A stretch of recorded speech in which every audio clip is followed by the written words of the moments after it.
एक समय की बात है। एक छोटे से गांव में राम और सीता नाम के दो कपल रहते थे।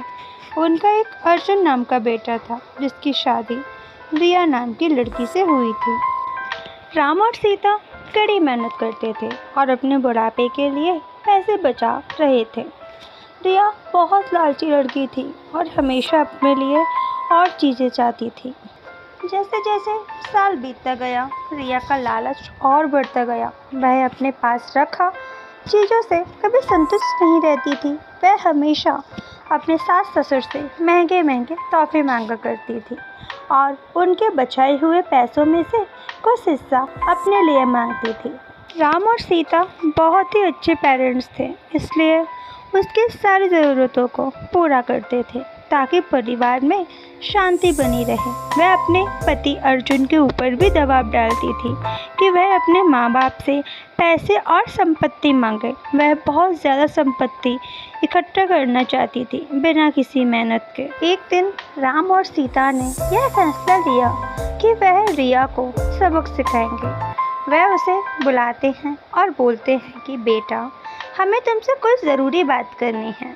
हमने यह फैसला लिया है कि हम अपनी जायदाद का कुछ हिस्सा अपने बच्चों में बांटेंगे और कुछ हिस्सा तुम्हें भी देना चाहते हैं।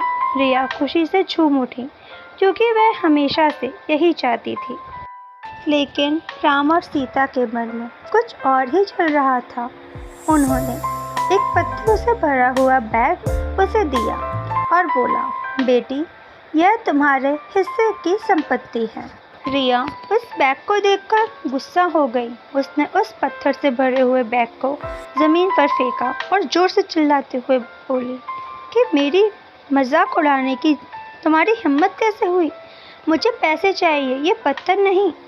राम और सीता ने शांत तरीके से उसे समझाया और बोले, रिया, सच्ची संपत्ति सिर्फ पैसे और चीज़ों के बारे में नहीं है।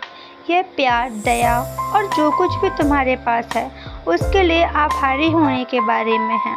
हमने हमेशा तुमसे प्यार किया और तुम्हारी देखभाल की और यह पैसे से भी अधिक कीमती है। रिया को एहसास हुआ कि वह लालच में कितनी अंधी हो गई थी। उसको अपने किए गए बर्ताव के लिए पछतावा होने लगता है। उसने अपने सास ससुर से माफ़ी मांगी और अपने तरीके बदलने का वादा किया। उस दिन के बाद से उसमें बदलाव आया और वह एक अच्छी बहू बन गई। रिया के बदलाव की बात पूरे गांव में फैल गई और सभी ने एक बेहतर इंसान बनने के लिए उसकी प्रशंसा की।